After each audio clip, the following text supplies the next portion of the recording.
വെഞ്ഞാറമൂട് കൂട്ടക്കൊലക്കേസിലെ പ്രതി അഫാൻ ജയിലിൽ ആത്മഹത്യയ്ക്ക് ശ്രമിച്ചതിന് ജയിൽ ഉദ്യോഗസ്ഥർക്ക് വീഴ്ചയില്ല എന്ന റിപ്പോർട്ട്. ജയിൽ സൂപ്രണ്ട് ജയിൽ മേധാവിക്ക് റിപ്പോർട്ട് നൽകി. ഉദ്യോഗസ്ഥരുടെ സംയോജിത ഇടപെടലാണ് ജീവൻ രക്ഷിക്കാൻ കാരണമെന്ന് റിപ്പോർട്ടിൽ പറയുന്നു. ഗുരുതരാവസ്ഥയിലുള്ള അഫാൻ തിരുവനന്തപുരം മെഡിക്കൽ കോളേജ് ആശുപത്രിയിൽ വെന്റിലേറ്ററിൽ തുടരുകയാണ്. മാനസ മനോജ് ചേരുകയാണ്. മാനസ, മറ്റു വിവരങ്ങൾ കൂടി.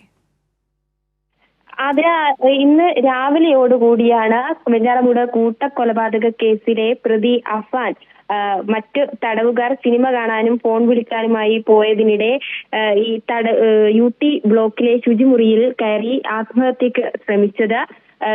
ഈ ആത്മഹത്യാ ശ്രമം നടത്തിയതിന് പിന്നാലെ തന്നെ ഈ പ്രതിയെ ജയിൽ വാർഡൻ മെഡിക്കൽ കോളേജ് ആശുപത്രിയിലേക്ക് കൊണ്ടുപോയിരുന്നു. അതീവ ഗുരുതര അവസ്ഥയിൽ തുടരുകയാണ് അഫാൻ എന്നാണ് ആശുപത്രി അധികൃതർ അറിയിക്കുന്നത്. അഫാന്റെ തലച്ചോറിലേക്കുള്ള ഓക്സിജന്റെ പ്രവാഹം നിലച്ചതിനാൽ ഇപ്പോൾ വെന്റിലേറ്ററിൽ തുടരുകയാണ്.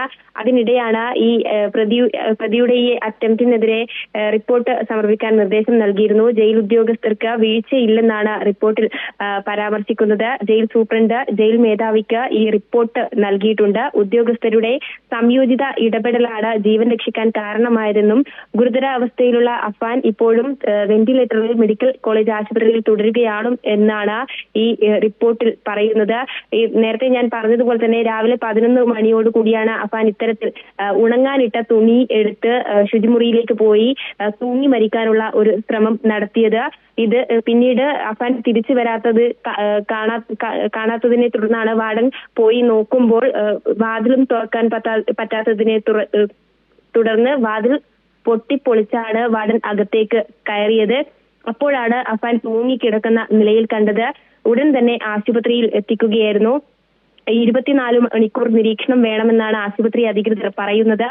അതോടൊപ്പം തന്നെയാണ് ഇത്തരത്തിൽ ഇത് 3ാമത്തെ പ്രാവശ്യമാണ് പ്രതി ഈ ആത്മഹത്യാ ശ്രമം നടത്തുന്നത് എന്നുള്ളത് പ്രസക്തമാണ്. കാരണം ഈ കൊലപാതകം നടന്ന് ഈ പോലീസ് സ്റ്റേഷനിലെത്തി ഈ കാര്യങ്ങൾ പറയുന്നതിനിടെയും പ്രതി വിഷം കഴിച്ചായിരുന്നു പോലീസിൽ കീഴടങ്ങാൻ പോയത്.